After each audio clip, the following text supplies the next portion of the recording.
Shalom saudara, apa kabar? Pasti semua dalam keadaan sehat dan tetap semangat di dalam Tuhan. Amin. Sebelum kita mulai ibadah, alangkah baiknya kita perhatikan dahulu beberapa hal berikut ini. Yang pertama, siapkanlah media yang akan Anda gunakan seperti laptop atau handphone Anda. Yang kedua, ajaklah seluruh keluarga Anda untuk sama-sama beribadah kepada Tuhan. Yang ketiga, jangan lupa berpakaian yang rapi, sopan, dan juga bersih. Yang keempat, duduklah dengan sopan dan nyaman di tempat yang sudah ditentukan. Yang kelima, sebelum kita memulai ibadah, marilah kita berdoa terlebih dahulu, mengundang Roh Kudus untuk hadir dan mengurapi ibadah kita. Dan yang keenam, selama beribadah, marilah kita sungguh-sungguh dalam pujian dan penyembahan kepada Tuhan Yesus. Yang ketujuh, fokuslah dalam mendengarkan firman Tuhan. Demikianlah beberapa hal yang harus diperhatikan selama kita beribadah. Selamat beribadah, Tuhan Yesus memberkati.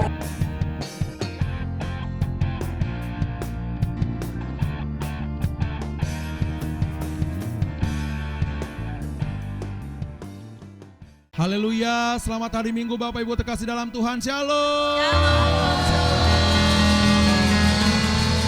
Kita berkumpul, Bapak Ibu di rumah-rumah dan kami semua ada di gerejanya, dan percayalah satu hari nanti kita akan bersama-sama bertemu muka dengan muka. Katakan amin. Sekali lagi beri tepuk tangan bagi Tuhan. Haleluya, haleluya, haleluya. Bersama-sama kita bangkit berdiri semuanya. Angkat tanganmu, mari kita berdoa. Kami siapkan saat ini Tuhan hati kami yang terbaik hanya buat Tuhan. Kami siapkan Tuhan tubuh jiwa roh kami untuk kami bersama-sama bersekutu di hadapan Tuhan. Karena datang kepada Tuhan keadaan kami pasti lebih baik. Terima kasih Bapak, terima kasih. Inilah ucapan syukur kami akan menyembah, memuji Tuhan sekarang sampai selama-lamanya. Hanya dalam nama Yesus, mari yang siap memuji Tuhan kata bersama-sama. Amin. Silakan duduk Bapak Ibu terkasih dalam Tuhan. Saatnya kita akan menyembah Tuhan. Terima kasih Tuhan.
Melukiskan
dan namamu besar, namamu besar, termu, namamu Tuhan, namamu besar, termulia.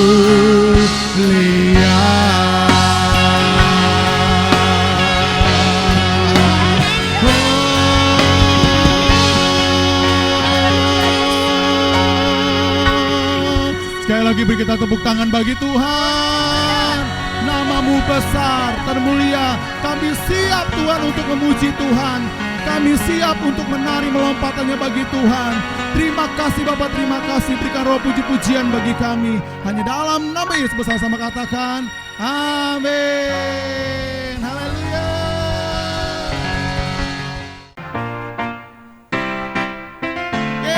Mari semua tepuk tangan yuk semua.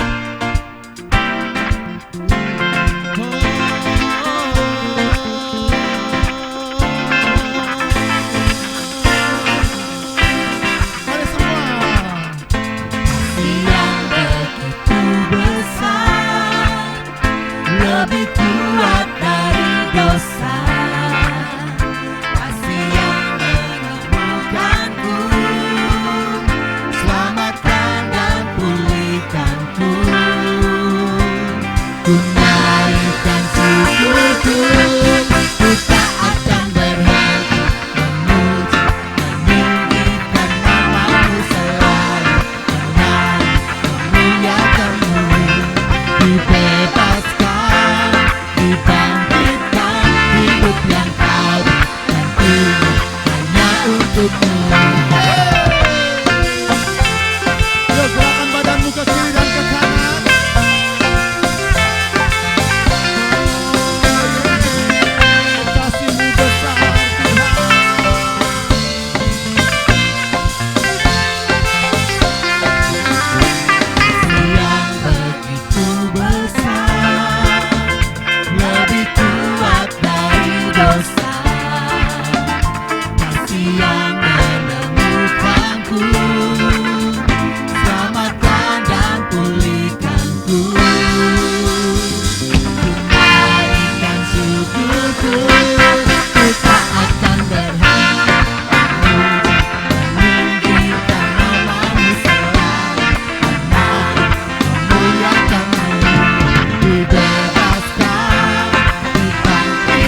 Dia pelindungan pengharapan kita, saudara.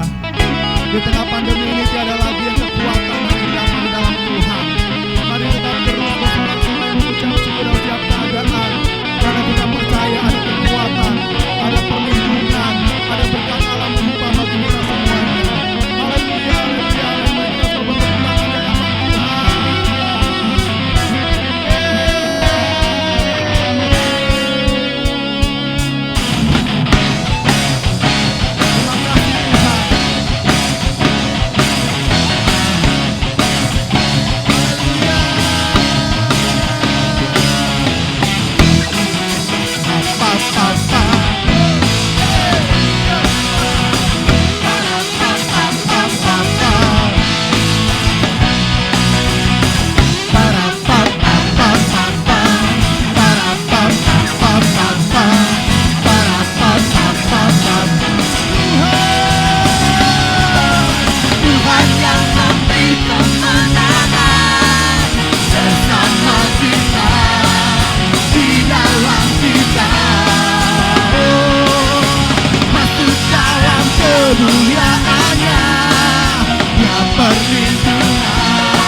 Tuhan, amin. Puji Tuhan, saatnya kita akan mendengarkan firman Tuhan. Bapak Ibu terkasih dalam Tuhan, semuanya kita siapkan hati kita, tubuh jiwa roh kita untuk kita diberkati oleh firman Tuhan. Percayalah, melalui firman Tuhan adalah jawaban dalam hidup kita. Dan Tuhan tidak pernah terlambat untuk menolong umatnya yang berseru-seru di hadapan Tuhan. Haleluya, haleluya. Mari kita tundukkan kepala di hadapan Tuhan. Kami siapkan hati kami buat firman-Mu, Tuhan. Berbicaralah bagi kami semuanya. Karena Engkau Allah yang selalu menolong, menopang, dan memelihara kami. Di musim-musim kami, Tuhan, Engkau selalu ada bagi kami. Terima kasih, Tuhan. Terima kasih, Tuhan.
terjatuh tanpa seizin-Mu.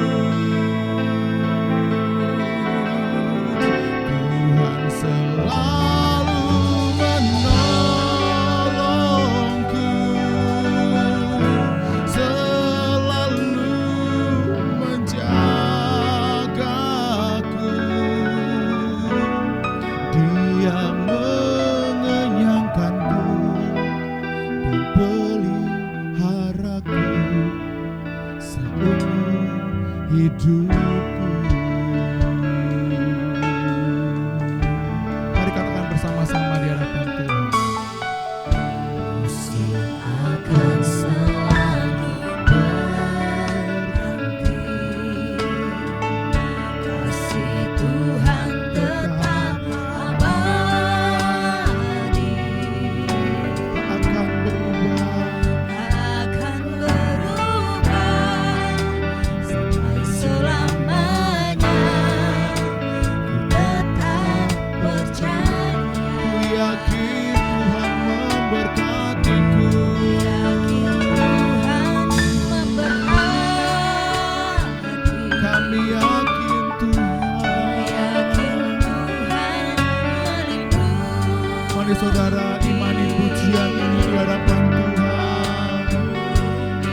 Udara Tuhan pelihara karena kasih-Nya. Amin. Mari angkat tanganmu. Tuhan selalu Menolongku,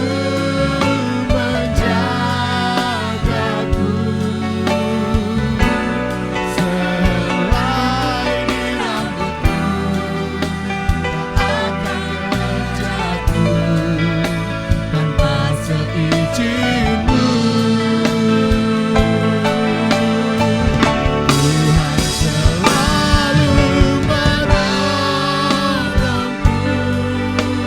Tuhan selalu menolongku, selalu menjagaku. Dia mengenyangkanku dan peliharaku seumur. Oh, Tuhan menjaga,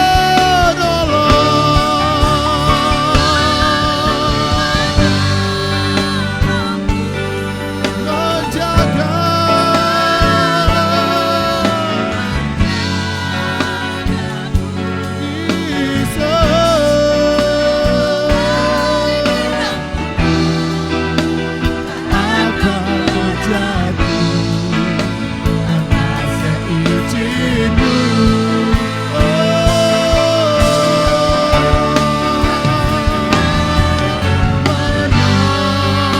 Menolongku, selalu menjagaku. Dia mengenyangkanku dan peliharaku seumur. Mari kita bangkit berdiri Bapak Ibu terkasih dalam Tuhan. Mari angkat tanganmu. Apapun kondisimu hari-hari ini, apapun masalahmu hari-hari ini, percayalah Tuhan pasti menolongmu dan selalu menjagamu dan selalu memberkatimu. Percayalah, pandang Tuhan dan tetap terus berharap kepada Tuhan. Mari sekali lagi angkat kedua tanganmu, kita angkat pujian ini di hadapan Tuhan. Tuhan selalu menolongku, selalu menjagaku. Selai di rambutku tak akan terjatuh tanpa seizin-Mu. Tuhan selalu menolongku, selalu menjagaku. Dia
Amin. Silakan duduk Bapak Ibu. Selamat hari Minggu. Saya percaya kita masuk dalam level kemuliaan yang lebih besar lagi. Pada edisi Voice of Pentecost kali ini, kita akan membahas faith and risk atau iman dan resiko. Berapa banyak saudara yang mau hidup tanpa resiko? Berbisnis tanpa resiko, menikah tanpa resiko, atau untuk yang anak muda, pacaran tanpa resiko sakit hati. Apa sih resiko itu? Resiko adalah sesuatu yang buruk yang tidak sesuai dengan harapan kita. Tetapi rasanya tidak mungkin kita hidup tanpa resiko. Karena dunia yang kita kenal hari ini adalah dunia yang telah dirusakkan oleh dosa.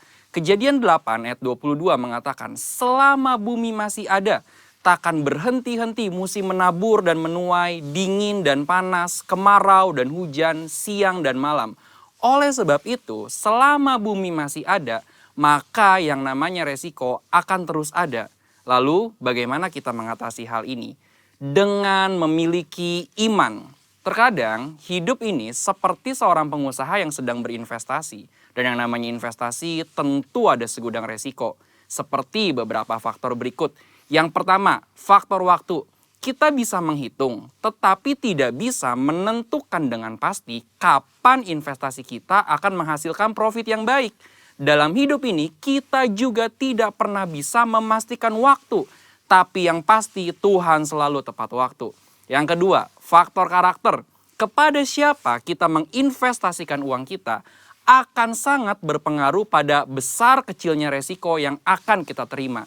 Tetapi apabila kita menginvestasikan hidup kita pada Tuhan, kita tahu Dia adalah pribadi yang sangat dapat dipercayai, bahkan mengasihi kita. Yang ketiga, faktor tak terduga. Sejeli apapun kita mengelola semua resiko dalam investasi, tetap saja ada resiko yang tidak dapat kita duga. Seperti halnya tahun 2020 ini. Banyak hal yang tidak kita ketahui dan mengejutkan. Tetapi Tuhan tahu, maka dari itu memiliki iman menjadi sangat penting. Sama halnya dengan investasi yang memiliki segudang resiko. Hidup kita hari ini juga dipenuhi dengan resiko dan bahaya. Tetapi memiliki iman dan menginvestasikannya kepada Tuhan menjadi hal yang sangat penting pada titik ini.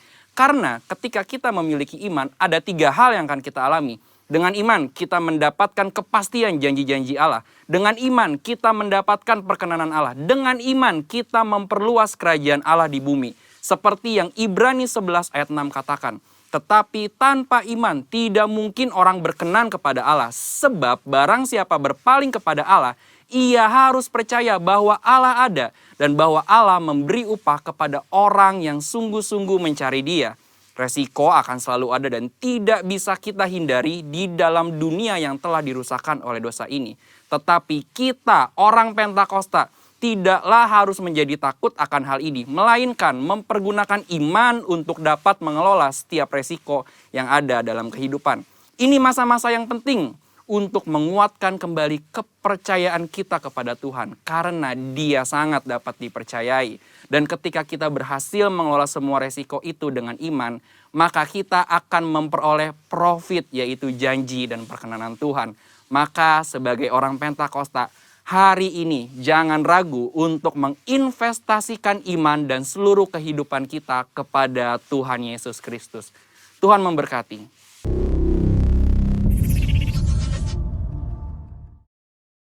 Shalom saudara, mari kita siapkan hati untuk kita berdoa. Kita akan masuk dalam pemberitaan firman Tuhan.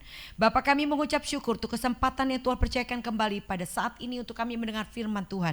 Mari Allah Roh Kudus sendiri yang mewahyukan hikmat dan pengertian, pewahyuan yang melimpah-limpah untuk kami mengerti isi hati Tuhan di penghujung akhir zaman ini. Berbicaralah Tuhan, kami siap mendengarkan. Dalam nama Tuhan Yesus, haleluya, amin. Ya, shalom saudara. Hari ini kita akan membahas satu firman Tuhan dengan tema bertahan sampai garis finish. Ya, kita percaya ada banyak hamba-hamba Tuhan yang menyampaikan tentang hari dan waktu yang sudah semakin singkat. Jadi oleh karena itu kita harus mempersiapkan diri kita bagaimana caranya kita bertahan. Mungkin hari ini kita bisa masih tetap dalam hadirat Tuhan. Tapi apakah kita bisa bertahan pada saat Tuhan memanggil kita?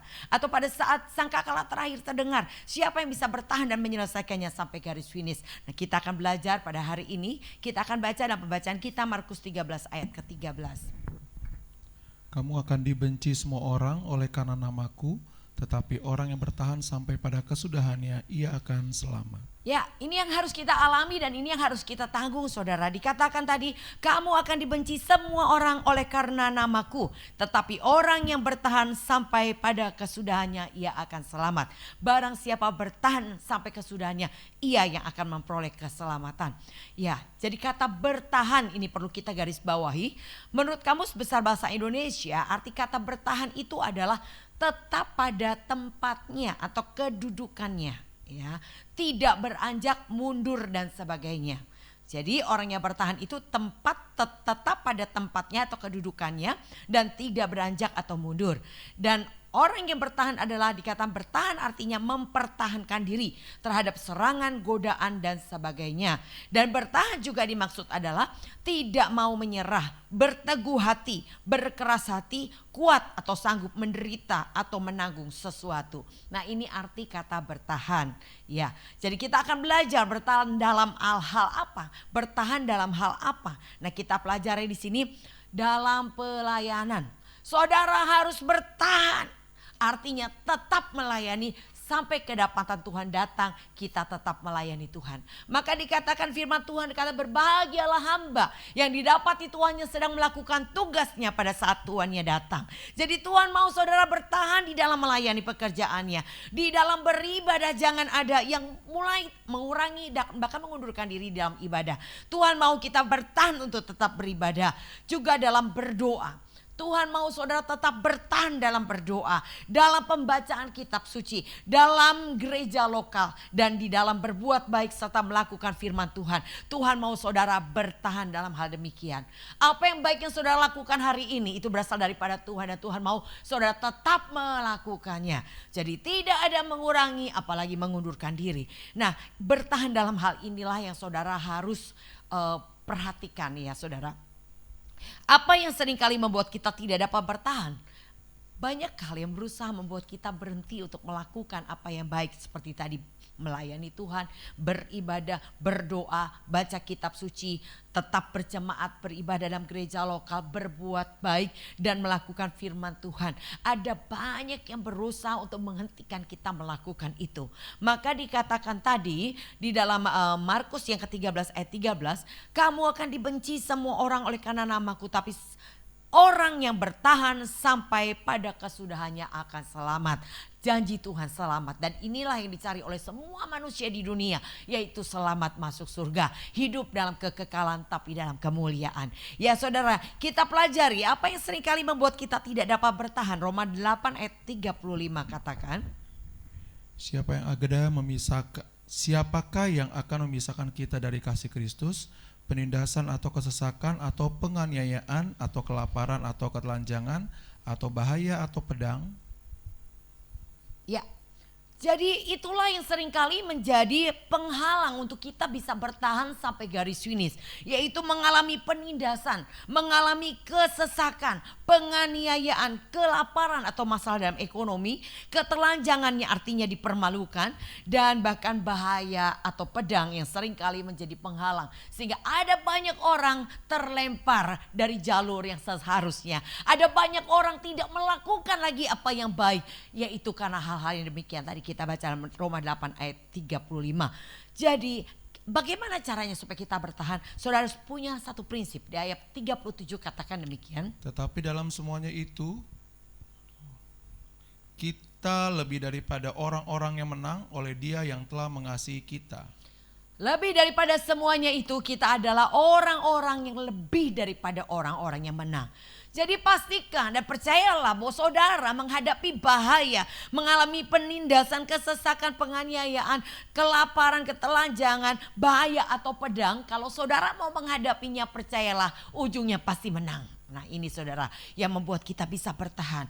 Jadi seringkali yang membuat kita tidak bertahan ada hal demikian. Tapi belajar satu prinsip yang dikatakan oleh Paulus. Tidak ada yang dapat memisahkan aku Nah, ini satu prinsip yang harus saudara pegang dan saudara harus katakan. Saudara harus berani mendeklarasikan. Tidak ada yang dapat memisahkan aku dari kasih karunia Allah. Sekalipun itu mengalami penindasan, kesesakan, penganiayaan, kelaparan, ketelanjangan, bahaya dan pedang.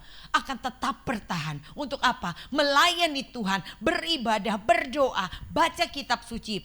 Dan tetap berjemaat dalam gereja lokal. Berbuat baik dan melakukan firman Tuhan. Ada banyak orang terlempar. Ada banyak orang yang dikatakan dalam Lukas yang 13 ayat 23-24 ketika seorang bertanya, "Guru, sedikitkah orang yang diselamatkan?" Tuhan berkata begini, "Berjuanglah untuk masuk melalui pintu yang sesak itu, sebab banyak orang berusaha tapi tidak dapat masuk." Jadi saudara, untuk bisa sampai kepada ujung dari perjalanan kehidupan kerohanian saudara, yaitu kekekalan dan kerajaan surga, yang diperlukan saudara adalah berjuang. Bukan hanya cukup berusaha. Ada banyak orang berusaha gak bisa masuk. Tetapi saudara harus berjuang. Nah, inilah saudara harus catat. Bahwa yang sering kali membuat kita tidak dapat bertahan adalah hal-hal demikian. Yakobus 1 ayat 12. Berbahagialah orang bertahan dalam pencobaan, sebab apabila ia sudah tahan uji, ia akan menerima mahkota kehidupan yang dijanjikan Allah kepada barang siapa yang mengasihi Dia.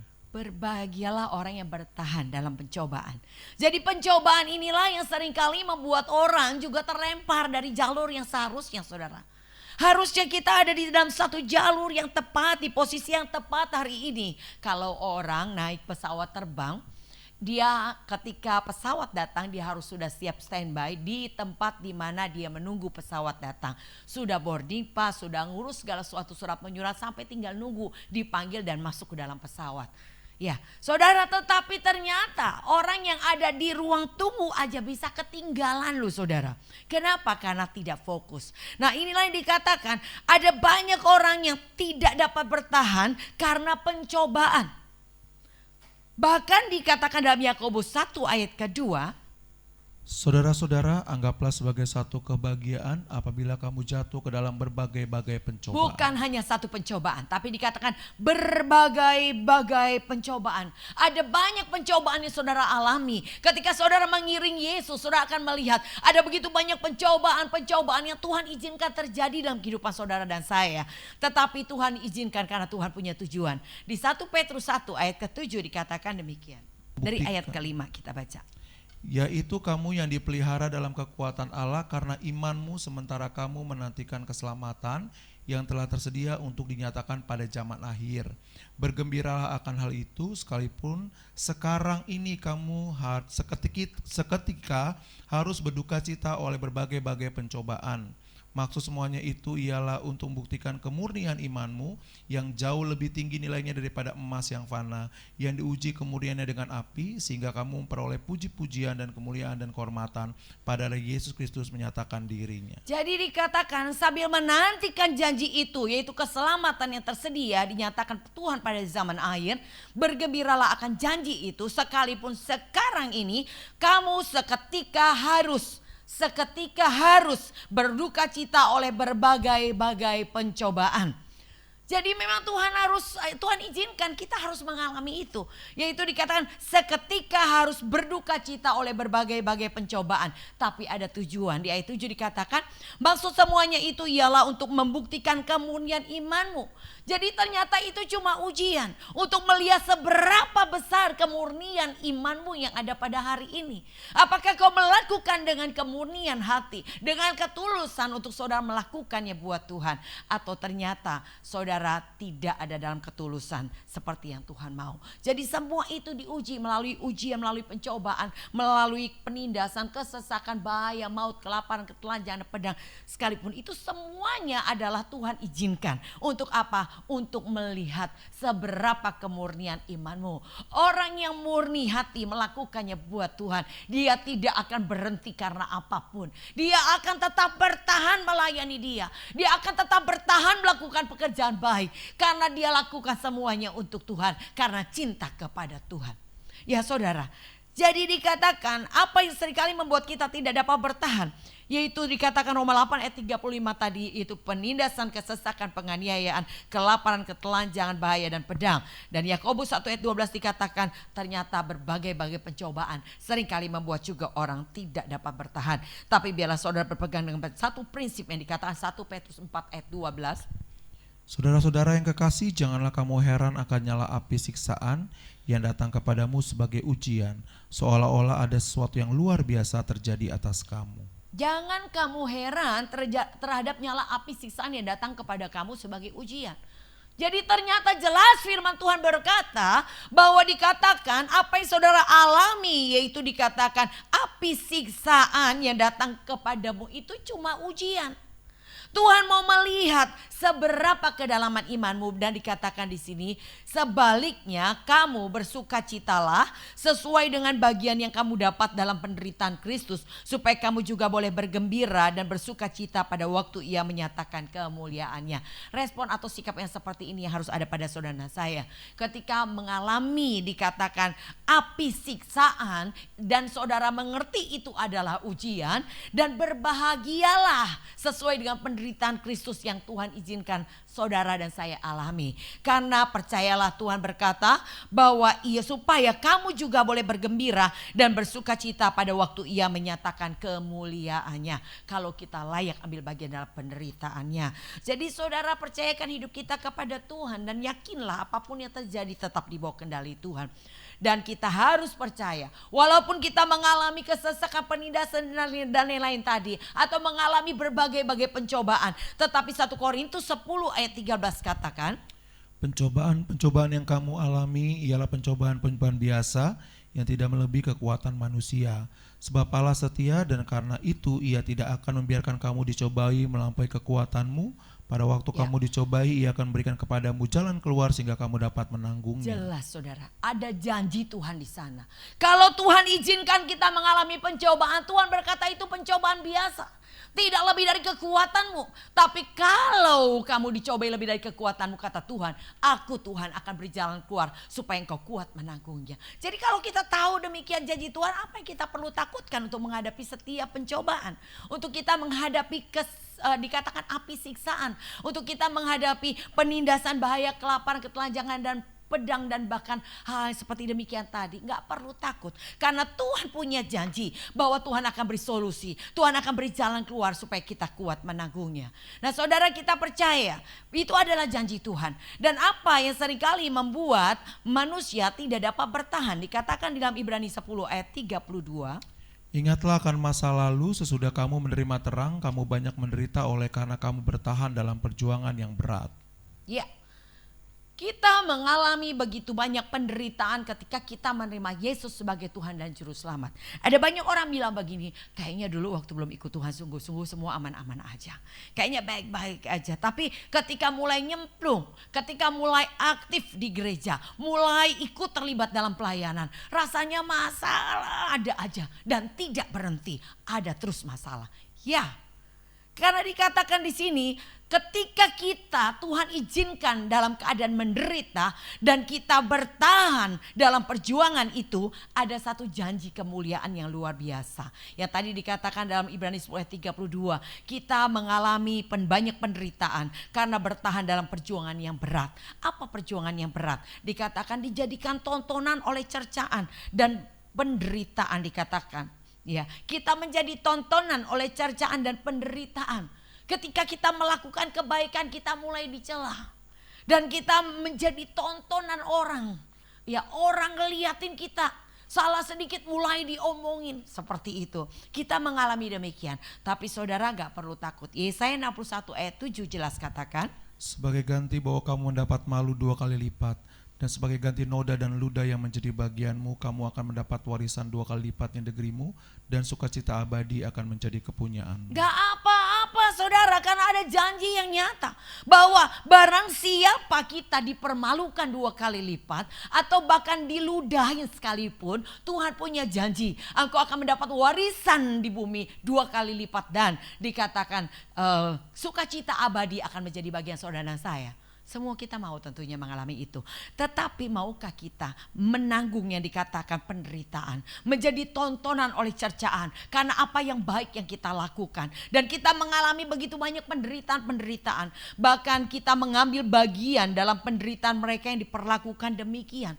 Mungkin kita enggak melakukannya gitu. Tetapi orang lain melakukannya. Dan orang lain ini mungkin karena memang benar dia melakukan hal demikian. Dan kita membelanya dan kita mulai dipersalahkan ya. Ada banyak kita menanggung hal-hal demikian.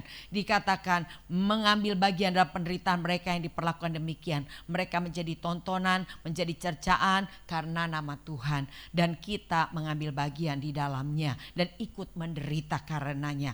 Atau kita menderita karena orang-orang hukuman atau orang-orang berdosa. 2 Timotius 3 ayat 10 di perikop atasnya berkata begini. Iman bertumbuh dalam penganiayaan dan pembacaan kitab suci. Nah itu kita mengerti ya saudara ya. Bahwa ketika kita melakukan kebenaran, ketika kita melakukan kebaikan, maka kita akan mengalami ada banyak penderitaan dari orang-orang berdosa saudara. Yang dikatakan menderita karena apa? Kita melakukan kebaikan tapi orang berdosa dia menganiaya kita, dia memfitnah kita, dia menyakiti hati kita, dia memaki kita. Nah itu seringkali kita alami dalam mengiring Yesus. Nah Tuhan sudah katakan itu memang harus terjadi. Jadi menderita, kita mengalami penderitaan karena orang-orang hukuman. Dan dikatakan aniaya-aniaya yang kita alami itu adalah kesempatan untuk iman kita bertumbuh. Nah prinsip ini yang harus ada pada saudara. Bahkan di ayat 34 dikatakan, pada saat hartamu dirampas, engkau menerima dengan sukacita karena kita percaya memiliki harta yang lebih baik dan lebih menetap sifatnya. Jadi waktu harta dirampas saudara nggak boleh marah. Saudara ya udah tetap mengucap syukur, tetap menerimanya. Ya karena kita dikatakan mempunyai harta yang menetap sifatnya. Satu hari dalam satu perjalanan, saya bawa handycam dari rumah dan saya sudah banyak video-video yang saya buat selama perjalanan pada saat itu. Lalu tiba-tiba handycam itu dipinjam sama teman saya di satu kamar. Dan pada saat itu pagi-pagi kita udah saat teduh. Saat teduh ayatnya Ibrani 10 ayat 34. Dikatakan pada saat hartamu dirampas, engkau menerima dengan sukacita. Begitu saudara. Nah dalam perjalanan itu dia bilang sini deh saya yang pegang handycamnya. Nah saya juga sudah lupa ya nggak tahu. Ternyata handycam itu ketinggalan mungkin pada saat itu di kereta gantung. Dan saya juga nggak menyadari, teman saya juga nggak menyadari itu. Sehingga pada saat pulang dari menuju ke hotel dan saya bilang mana handycamnya, dia bilang loh kan sama kamu. Saya bilang enggak, saya nggak pegang gitu ya, mulai salah-salahan begitu saudara. Dan pada saat itu saya marah, saya kesel karena apa, banyak video yang sudah saya buat sepanjang perjalanan pada saat itu. Dan saya marah, tiba-tiba karena saya marah ini saudara, beberapa hal yang saya alami. Kepala saya kejedot tangga, terus koper saya nggak bisa kebuka. Dan pada saat itu Tuhan ingatkan saya ayat yang pagi-pagi tadi dibahas. Pada saat hartamu dirampas kau menerima dengan sukacita. Dan akhirnya saya ingat dengan ayat itu dan saya bilang iya Tuhan saya salah respon. Sudahlah nggak apa-apa begitu. Dan ketika saya merelakan itu saya memiliki kembali damai sejahtera dan sukacita. Nah saudara luar biasa saudara, ketika kita menjadi pelaku kebenaran firman Tuhan, firman itu sendiri akan memberi damai buat kita yang melakukan. Dan itu yang saya alami. Ketika hartamu dirampas engkau bisa menerimanya dengan sukacita. Bahkan dikatakan kita seringkali mengalami penderitaan karena melakukan kehendak Allah. Ibrani 10 ayat 35 dan 36. Sebab itu janganlah kamu melepaskan kepercayaanmu karena besar upah yang menantinya. Sebab kamu memerlukan ketekunan supaya sudah kamu melakukan kehendak Allah, kamu memperoleh apa yang dijanjikan itu. Percayalah ada janji. Ketika setelah kau melakukan kehendak Allah, kau menerima apa yang dijanjikan. Apa yang dijanjikan? Upah yang besar. Bukan upah yang biasa, bukan upah yang kecil. Tapi upah yang besar yang Tuhan sediakan bagi saudara dan saya. Yaitu setelah kau melakukan kehendak Allah, kau akan menerima itu. Apa kehendak Allah? Pada saat dimaki kau berkati. Pada saat kau dianiaya kau sabar. Pada saat engkau difitnah, kau bisa katakan shalom dengan ramah. Nah itu adalah satu hal yang memang bukan mudah. Tetapi kita percaya ada Roh Kudus yang memampukan kita untuk kita melakukannya. Ya ada begitu banyak penderitaan yang kita alami ketika kita mempraktekkan atau melakukan kehendak Allah. Tetapi kalau saudara bertahan, saudara akan memperoleh yang dijanjikan itu keselamatan. Nah itulah saudara yang seringkali kita alami ya. Ketika kita direndahkan kita harus mengucap syukur. Kenapa? Karena kita percaya itu kesempatan untuk kita ditinggikan. Nah, itulah saudara prinsip-prinsip firman Tuhan yang kalau saudara lakukan, saudara akan tetap bertahan sampai kesudahannya. Yaitu ketika saudara rela dan mau menanggung segala sesuatu. Seperti tadi Roma 8 ayat 35, percayalah Tuhan memberi kemenangan. Saudara mengalami begitu banyak pencobaan-pencobaan ketika saudara mengiringi Yesus. Bahkan ada banyak penderitaan yang saudara alami ketika saudara menerima Yesus dan saudara ikut aktif dalam melayani pekerjaannya. Disitulah awal perjuangan yang berat yang saudara harus hadapi. Tetapi percayalah bahwa ada janji Tuhan, yaitu kemuliaan. Ketika engkau melakukan, setelah engkau melakukan kehendak Allah, engkau menerima apa yang dijanjikan itu. Bagaimana caranya supaya kita bisa bertahan sampai garis finish, saudara? Dikatakan dalam Mazmur 20 ayat 6. Sekarang aku tahu bahwa Tuhan memberi kemenangan kepada orang yang diurapinya dan menjawabnya dari surganya yang kudus dengan kemenangan yang gilang gemilang oleh tangan kanannya. Iya, Tuhan memberikan kemenangannya gilang gemilang bagi siapa? Bagi orang yang mau menaruh pengharapannya kepada Tuhan. Hadapi setiap proses dengan melibatkan Tuhan. Jangan pernah lari dari proses. Karena Hosea 4 ayat 6 dikatakan umatku binasa karena mereka tidak mengenal Allah. Karena mereka yang menolak pengenalan akan Allah, maka aku tidak akan mengangkat mereka menjadi imamku, kata Tuhan. Jadi saudara jangan harap diperlengkapi dan dipakai Tuhan kalau saudara tidak mau menghadapi setiap proses yang membawa engkau pada pengenalan akan Allah. Justru di tengah proses kau akan lihat Tuhan. Bagaimana kau kenali Dia sebagai Tuhan Jehovah Rafa, Allah penyembuh. Tuhan akan izinkan kau dalam keadaan sakit. Mungkin dokter sudah angkat tangan dan disitulah Allah bekerja, Tuhan menyembuhkan saudara. Bagaimana saudara bisa mengenali Dia sebagai Tuhan Jehovah Jireh, Allah yang menyediakan. Saudara harus Tuhan izinkan dalam keadaan ekonomi saudara merosot. Keuangan saudara dalam keadaan terpuruk. Tuhan izinkan dan kau angkat tangan kepada Tuhan. Dan Tuhan membuktikan Dia yang memelihara hidupmu. Dan kau kenali Dia. Dia Tuhan Allah yang menyediakan. Bagaimana kau kenali Dia sebagai Tuhan sumber damai sejahtera. Yaitu kau bisa kenali ketika engkau dimaki. Ketika engkau dalam keadaan direndahkan, dianiaya, gak dianggap, gak diperdulikan. Dan kau mulai datang kepada Tuhan, maka damai yang melampaui akal pikiran akan menguasai hati dan pikiranmu. Saya ngalami itu semua. Ketika saya mulai datang sama Tuhan, Dia membuktikan Dia Tuhan sumber damai sejahtera. Dia Tuhan Allah yang menyediakan. Dia Tuhan Allah yang memberi kemenangan. Dia Tuhan yang dikatakan memberi jalan keluar tuh setiap masalah-masalah kita hadapi. Nah, saudara kan kenali Tuhan di tengah proses. Makanya jangan pernah lari dari proses. Ada banyak orang lari dari proses. Mereka harus mengulang lagi, dan mengulang lagi. Dan mereka tidak akan pernah kelihatan pertumbuhan di dalam imannya. Itu yang namanya stuck. Kenapa? Karena mereka tidak mau menghadapi setiap prosesnya. Mereka selalu lari di tengah proses. Mereka meninggalkan apa yang baik yang dilakukannya. Kenapa? Karena manusia. Kalau orang Chinese bilang bocengli ya.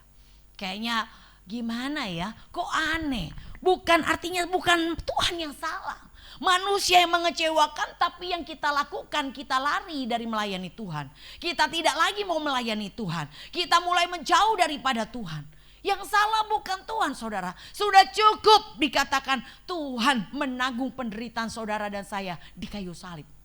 Menanggung dosa kita semua. Harusnya kita yang dihukum. Harusnya kita disalibkan karena kita orang yang terkutuk. Tapi Tuhan sudah menggantikan posisi saudara dan saya. Sudah cukup penderitaan Tuhan. Jangan buat Tuhan sedih lagi dengan hal-hal demikian, saudara. Jadi oleh karena itu layani Tuhan karena Dia layak menerima yang terbaik. Dan jangan pernah ada yang membuat saudara berhenti melayani Dia. Apalagi manusia, saudara. Hanya karena manusia engkau berhenti melayani Tuhan. Sedangkan manusia itu tidak pernah menyelamatkan hidupmu. Mereka adalah orang-orang yang dikirim Tuhan sebagai sparring partner buat saudara melatih diri saudara. Agar saudara mempunyai karakter Kristus. Jadi kita harus pegang setiap apa yang kita terima, yaitu slogan. Kalau dikatakan hati kita mulai panas, mulut saudara coba belajar mingkem. Elus dada doa. Ya, dalam pertandingan bagaimana engkau bisa menang, matamu harus tertuju kepada Tuhan. Jangan fokus kepada manusianya. Jangan fokus kepada masalahnya. Tapi fokus kepada respon. Karena setiap masalah adalah ujian yang harus saudara selesaikan. Cuma ujian.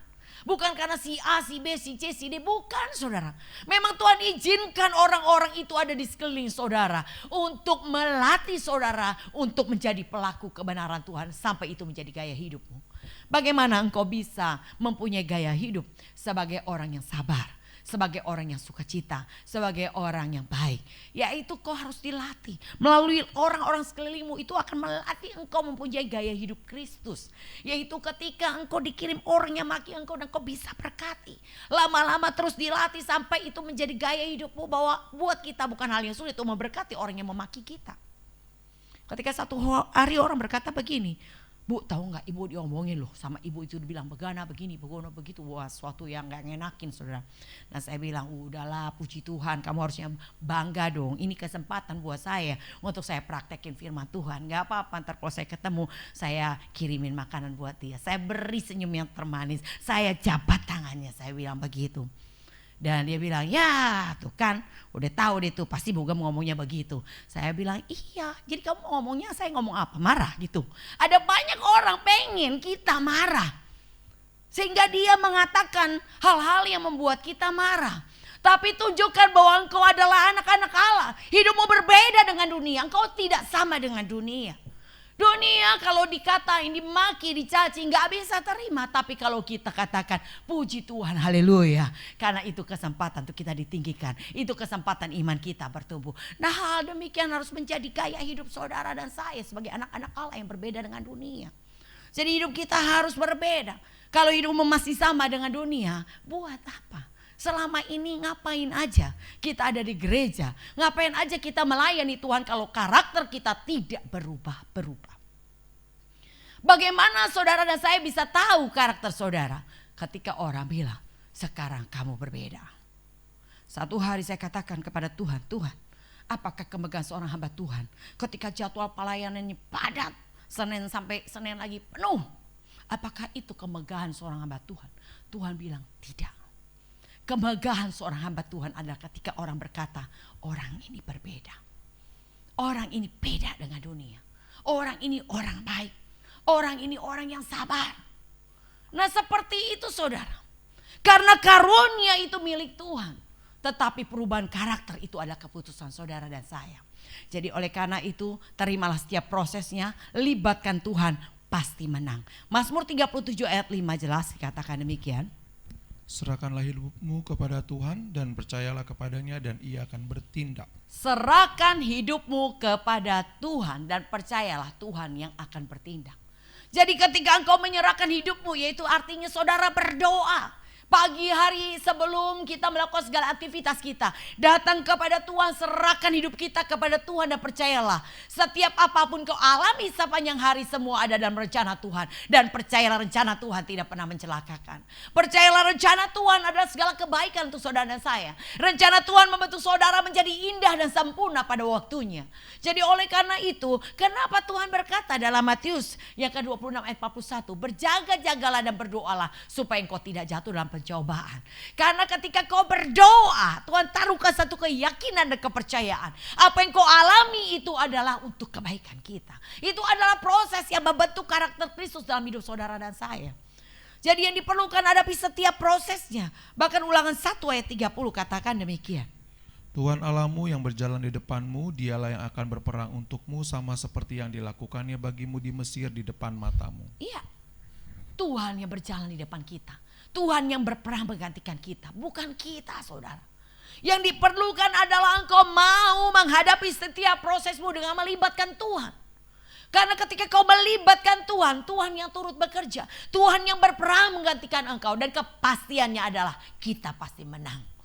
Bahkan Daud katakan kemenangannya gilang gemilang bagi setiap mereka orang yang diurapi Tuhan. Jadi oleh karena itu saudara percayalah. Ulangan 3 ayat 22 dikatakan. Janganlah takut kepada mereka sebab Tuhan Allahmu dialah yang berperang untukmu. Jangan takut kepada siapapun. Tuhan yang akan berperang dikatakan menggantikan kita yang pasti memberikan kemenangan. Ya, jadi oleh karena itu saudara, bagaimana caranya supaya kita bisa bertahan sampai garis finish? Hadapi setiap proses dengan melibatkan Tuhan. Jangan pernah engkau berperang tanpa Tuhan. Ketika engkau menghadapi masalah sebesar apapun masalahmu, datanglah tersungkur kepada Tuhan, angkat tanganmu dan serahkan kepada Tuhan. Lihat kemenangan adalah kepastian. Solusi pasti ada buat saudara dan saya. Kalau dikatakan Mazmur 112 dikatakan ayat keempat, di dalam gelap terbit terang bagi orang benar. Kalau saudara adalah orang benar, selalu ada solusi demi solusi untuk setiap masalah yang saudara hadapi. Dan yang kedua, bagaimana cara supaya kita bisa bertahan sampai garis finish? Yang pertama, hadapi setiap proses dengan melibatkan Tuhan. Yang kedua, kenakan seluruh perlengkapan senjata Allah. Efesus 6 ayat 11. Kenakanlah seluruh perlengkapan senjata Allah supaya kamu dapat bertahan melawan tipu muslihat iblis. Ya, supaya engkau bertahan menghadapi tipu muslihat iblis. Dikatakan kenakanlah seluruh perlengkapan senjata Allah. Nah, Tuhan memperlengkapi kita dengan senjatanya, saudara. Jadi artinya Tuhan gak membiarkan kita berperang sendiri, enggak. Tuhan memperlengkapi kita dengan perlengkapan senjatanya. Yang penting adalah saudara mau diperlengkapi Tuhan. Apa perlengkapan senjatanya? Saudara bisa baca ya, Efesus 6 ayat 12 terus ke bawah, itu ada perlengkapan senjata yang Tuhan berikan buat kita. Yang ketiga adalah berusaha sungguh-sungguh untuk menambahkan. Menambahkan apa saudara? Kita baca di dalam 2 Petrus 1 ayat 5 sampai dengan ayat yang ke-11. Justru karena itu kamu harus dengan sungguh-sungguh berusaha untuk menambahkan kepada imanmu kebajikan dan kepada kebajikan pengetahuan. Dan kepada pengetahuan penguasaan diri, kepada penguasaan diri ketekunan, dan kepada ketekunan kesalehan. Dan kepada kesalehan kasih akan saudara-saudara, dan kepada kasih akan saudara-saudara kasih akan semua orang. Sebab apabila semuanya itu ada padamu dengan berlimpah-limpah, kamu akan dibuatnya menjadi giat dan berhasil dalam pengenalanmu akan Yesus Kristus Tuhan kita. Tetapi barang siapa tidak memiliki semuanya itu, ia menjadi buta dan picik karena ia lupa bahwa dosa-dosanya yang dahulu telah dihapuskan. Karena itu saudara-saudaraku, berusahalah sungguh-sungguh supaya panggilan dan pilihanmu makin teguh, sebab jikalau kamu melakukannya, kamu tidak akan pernah tersandung. Dengan demikian kepada kamu akan dikaruniakan hak penuh untuk masuki kerajaan kekal, yaitu kerajaan Tuhan Juru Selamat kita Yesus Kristus. Ya, dikatakan kita harus berusaha sungguh-sungguh untuk menambahkan. Kata menambahkan bukan mengurangi, saudara. Apa yang perlu ditambahkan? Yaitu pertama, kebajikan. Buat kebajikan hari ini lebih baik dari hari kemarin. Hari esok harus lebih baik dari hari ini. Dan kita harus belajar terus semakin lebih baik, lebih baik, lebih baik, dan lebih baik lagi. Nah, jadi saudara, itu yang Tuhan mau untuk kita tambahkan. Berusaha sungguh-sungguh untuk menambahkan kebajikan dan pengetahuan. Artinya apa, saudara? Ikuti semua aktivitas gereja lokal yang disediakan. Ada doa pagi, ikut, saudara. Ada dikatakan ada pemuritan seminggu 2 kali, ikut. Ada ikuti, saudara. Dan bahkan aktivitas lainnya yang disediakan oleh gereja lokal, mari saudara ikut ambil bagian di dalamnya.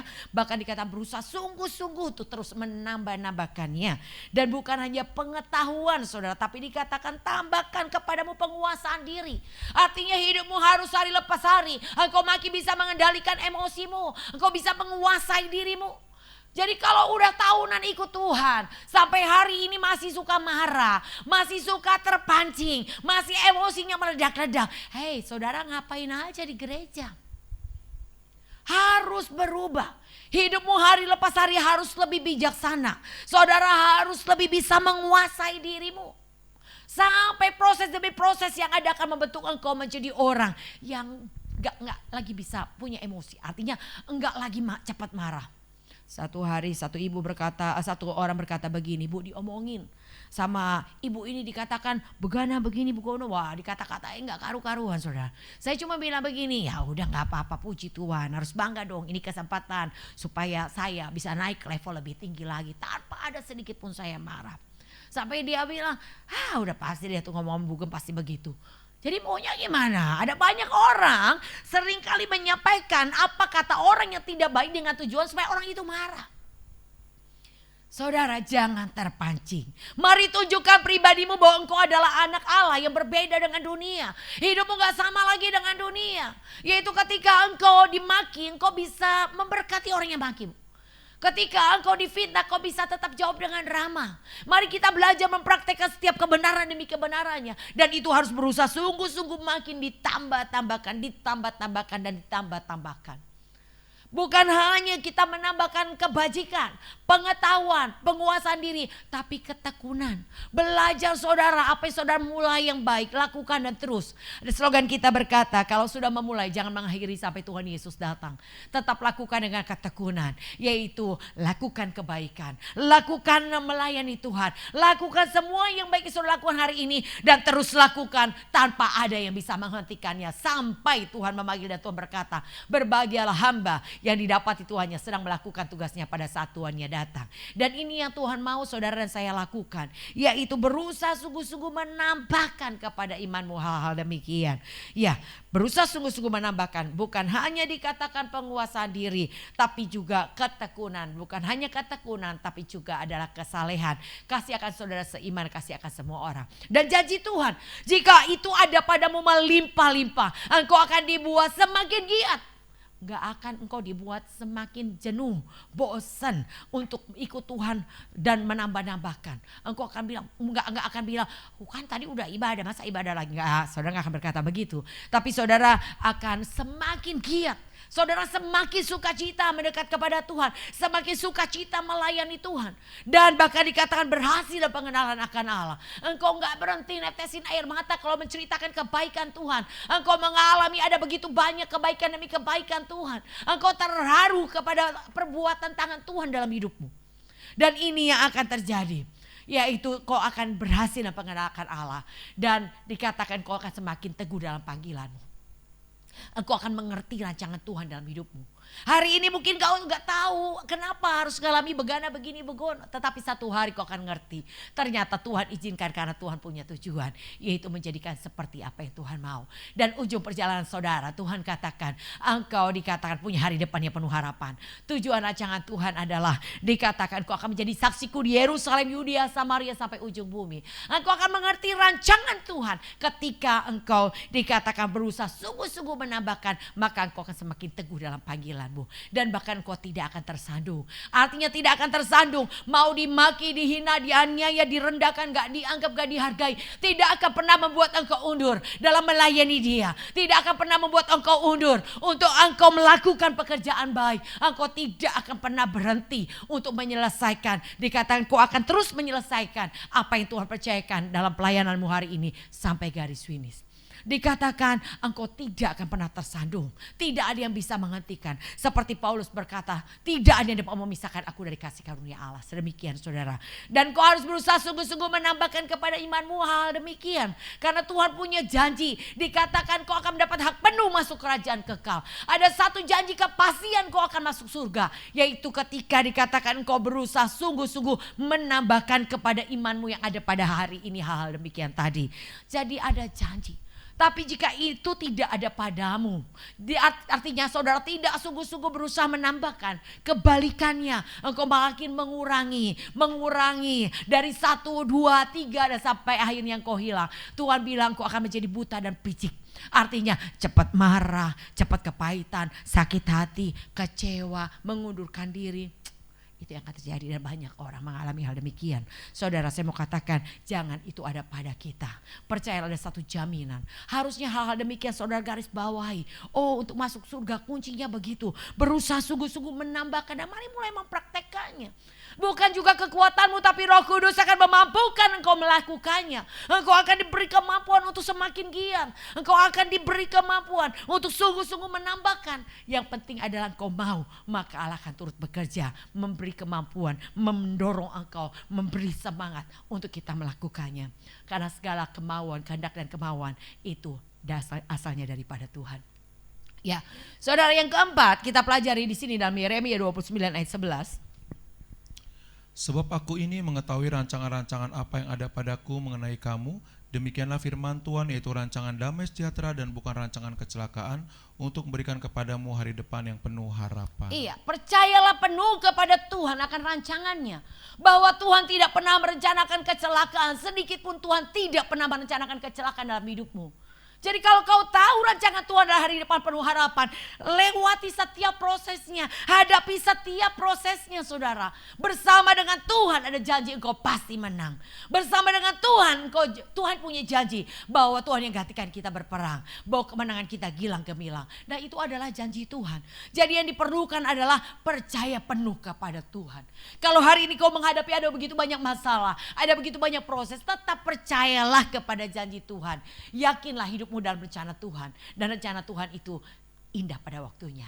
Rencana Tuhan kau akan lihat semuanya itu adalah kebaikan buat saudara dan bahkan buat generasi ke bawah saudara. Tuhan punya janji. Dikatakan Mazmur 112, di situ dikatakan berbahagialah dikatakan haleluya. Berbahagialah orang yang takut akan Tuhan, yang sangat suka kepada segala perintahnya. Maka kata Tuhan, anak cucunya perkasa di bumi, menjadi angkatan diberkati Tuhan. Dan dikatakan harta kekayaan ada di dalam rumahmu. Di dalam gelap terbit terang bagi orang benar. Dikatakan tanduknya makin meninggi dalam kemuliaan. Ia membagi-bagi berkat. Ada banyak janji untuk satu hal yang harus saudara lakukan, yaitu hiduplah takut akan Tuhan dan sangat suka pada perintah Tuhan.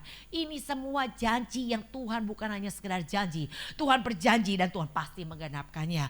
Yang diperlukan adalah percaya sungguh-sungguh. Kalau engkau bisa percaya sungguh-sungguh kepada Tuhan dalam setiap prosesmu, engkau akan mengucap syukur dalam segala hal. Seperti yang dikatakan dalam 1 Tesalonika 5 ayat 18. Mengucap syukurlah dalam segala hal, sebab itulah yang dikehendaki Allah dalam Kristus Yesus bagi kamu. Iya, engkau akan diberi kemampuan oleh Tuhan untuk bisa mengucap syukur dalam segala hal. Ketika engkau percayakan janji Tuhan. Dan janganlah bersungut-sungut. Kenapa? Saudara tahu kita cerita bagaimana tentang bangsa Israel. Semua kecuali Kaleb dan Yosua mati di padang gurun angkatan yang keluar dari tanah Mesir. Kenapa? Karena mereka bersungut-sungut. Mereka gak bisa mengucap syukur. Sebentar mereka marah. Sebentar mereka kecewa. Sebentar mereka protes. Sebentar mereka tidak taat, memberontak. Hal itu yang seringkali membuat orang banyak jatuh pada masa kebodohan. Enggak saudara. Ketidaktaatan itulah yang membawa manusia jatuh pada masa kebodohan. Saya belajar dari Ratu Esther bagaimana ketaatannya sebelum dia dipilih menjadi ratu. Dikatakan tidak ada yang diinginkan oleh Ratu Esther kecuali satu, taat apa kata Hegai. Jadi saudara, ini yang harus kita lakukan. Hari ini saudara hanya perlu belajar taat kepada pemimpin-pemimpin rohani saudara. Saudara di gereja lokal bukan karena saudara yang memilih dan menempatkan diri saudara, tidak. Tapi Tuhan yang memanggil, memilih dan menempatkan saudara. Dan saat ini ada pemimpin-pemimpin rohani saudara. Yang diperlukan adalah taat. Gak usah komplain, protes, gak usah saudara. Kalau pemimpin salah itu urusannya sama Tuhan dengan pemimpin, bukan dengan saudara. Jadi kita mau belajar hari ini taat. Sebab ketika ada ketidaktaatan itulah akan ada masa kebodohan. Masa kebodohan yang membawa manusia menjauh daripada Tuhan. Mereka akan mengurangi apa yang mereka lakukan. Dan mereka akan terhilang saudara. Mungkin kita katakan saya gak terhilang, saya masih ada pelayanan di gereja lain. Bukan masalah gerejanya atau jabatannya saudara. Saya pernah melihat bagaimana seorang teman yang karena ada masalah di satu gereja lokal dengan pemimpin atau dengan kabit bidang, kepala bidangnya. Dan akhirnya membuat dia pindah ke gereja yang lain 2 tahun berikutnya. Jadi sebelumnya dia udah asik, santai, bisa ketawa sana sini tanpa proses dan pembentukan. Tetapi ketika ia mulai masuk terlibat dalam pelayanan 2 tahun berikutnya, di situ dia mengalami proses yang sama. Jadi saudara tidak punya waktu lagi untuk menunda-nunda. 2 tahun waktu yang terhilang. Yang seharusnya dia sudah sampai ke level iman yang lebih tinggi kalau dia melanjutkan. Tetapi 2 tahun kemudian dia harus mengulang dengan proses iman yang sama. Dengan proses pembentukan karakter yang sama. Itu waktu yang terhilang saudara. Jadi ingat hari ini saudara gak punya lagi waktu dan kesempatan menunda-nunda setiap proses saudara. Karena ini waktunya yang dikatakan enduring time. Waktu tambahannya Tuhan. Yang diperlukan adalah lanjutkan. Kerjakan apa yang Tuhan percayakan hari ini. Dan proses pembentukan hadapi dan terima. Dan ketika kau melakukan tepat seperti apa kata firman. Engkau akan terus dibawa Tuhan naik dan tidak turun. Imanmu makin bertambah. Engkau semakin bijaksana. Engkau akan semakin serupa dengan Tuhan. Kita di tangan pejunan yang tepat saudara. Tidak ada seorang penjunan yang membuat bejananya dengan sengaja membuat bejana yang buruk rupa, yang jelek, gak mungkin saudara. Apalagi kita di tangan penjunannya, yang benar, yang tepat adalah Yesus sendiri. Tuhan sedang menjunan saudara. Kita adalah tanah liat yang gak ada arti dan gak ada harga. Kotor dengan rumput kering, dengan kerikil-kerikilnya. Tapi Tuhan membersihkan, mencabut setiap rumput kering, mencabut setiap kerikil. Kalau boleh teriak, itu tanah liat akan berteriak menjerit ketika diproses, ketika dibentuk menjadi bejana. Dia harus diputar untuk terbentuk sebuah bejana. Dia harus dibakar dengan temperatur panas tertentu. Dia bisa berteriak panas saudara. Ditusuk dengan benda tajam untuk diukir. Itu sakit, gak ada yang enak. Proses itu sakit, tapi engkau akan jadi indah pada waktunya. Jadi yang diperlukan adalah hadapi setiap prosesmu. Percayalah di tangan penjunan yang tepat, engkau akan menjadi indah pada waktunya. Ini yang Tuhan mau saudara. Oleh karena itu saudara harus teguhkan hati saudara. Jadi katakan katakan tidak ada yang bisa membuat aku undur.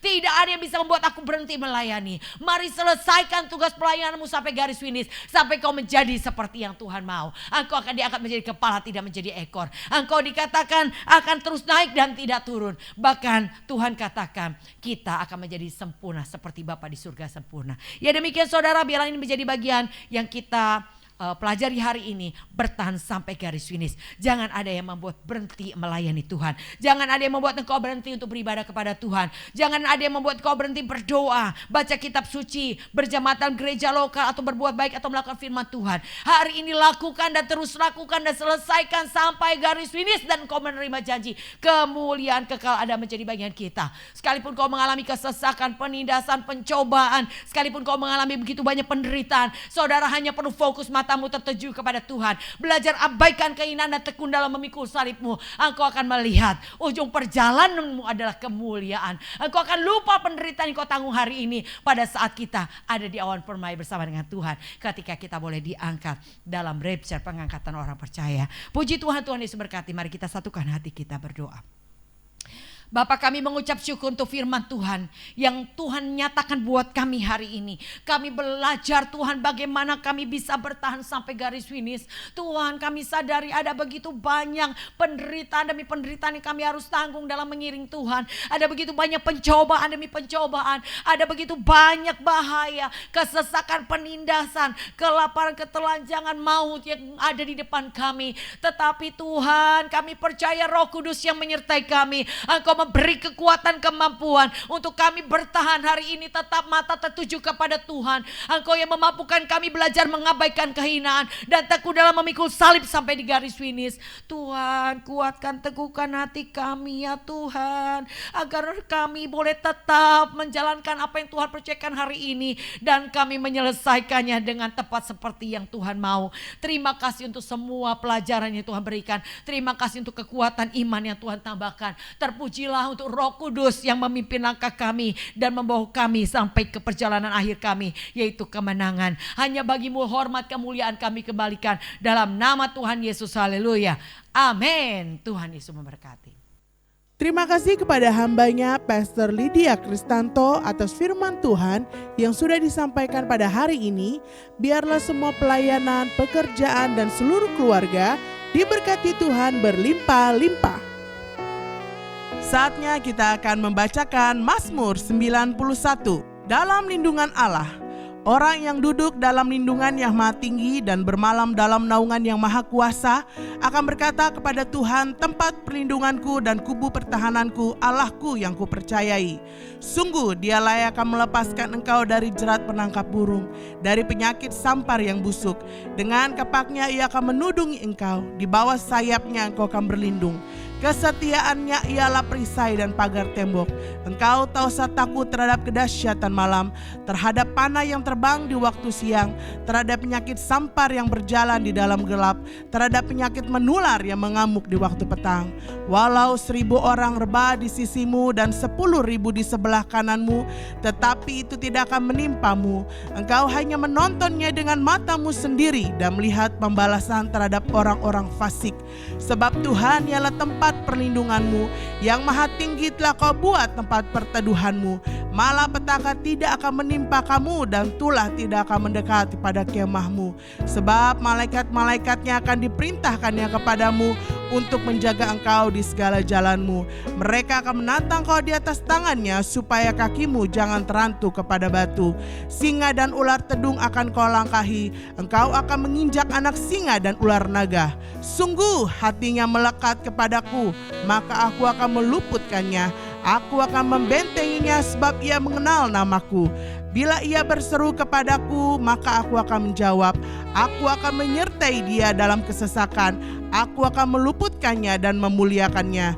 Dengan panjang umur akan kukenyangkan dia, dan akan kuperlihatkan kepadanya keselamatan daripadaku. DNA kita adalah restorasi Pondok Daud. Prajurit-prajurit Tuhan yang gagah perkasa, yang mempunyai gaya hidup, berdoa, pujian dan penyembahan dalam unity, siang dan malam, serta melakukan kehendak Bapa pada zaman ini. Misi dan visi GBI Duta Permai. Misi, melatih diri untuk menjadi prajurit Kristus yang sanggup menerobos segala rintangan. Dan visi, menjadikan umat yang memiliki karakter Kristus dalam perkataan, perbuatan, dan sikap hati yang murni. Saudara-saudara yang terkasih, kami menginformasikan untuk seluruh program GBI Duta Permai saat ini dapat Anda saksikan di YouTube atau juga media sosial lainnya yang tertera di layar kaca Anda. Selamat menikmati, Tuhan Yesus memberkati. Bagi saudara yang rindu menabur di gerejanya seperti persembahan, persepuluhan, diakonia, ucapan syukur, misi, dan lain-lain, dapat mentransfernya di rekening GBI Duta Permai atau juga dapat melalui OVO dan GoPay. Untuk seluruh taburan yang saudara berikan, Tuhan Yesus memberkati berlimpah-limpah. Demikianlah pengumuman kami pada hari ini. Atas perhatiannya, Tuhan Yesus memberkati. Salam GOB.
Baik bagiku dan bagimu.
Demikian saudara, kita sudah menyelesaikan ibadah kita pada saat ini. Mari kita satukan hati, kita angkat tangan kita. Ya Bapa, kami mengucap syukur untuk apa yang sudah kami terima. Terpujilah nama Tuhan. Biarlah sepanjang hari-hari ke depan Tuhan yang meluputkan kami dan seluruh isi rumah kami dari mara bahaya, malapetaka, kecelakaan, maut, kutuk tulah, sakit, penyakit, virus, corona, niat orang jahat tidak berkuasa. Dalam nama Tuhan Yesus. Dan kami akan berpisah dengan berkat damai sejahtera dan sukacita yang melimpah-limpah menyertai kami semua. Dalam nama Bapa, Putra, Roh Kudus, dalam nama Tuhan Yesus. Haleluya. Amin. Sama-sama katakan G.O.B. Tuhan Yesus memberkati.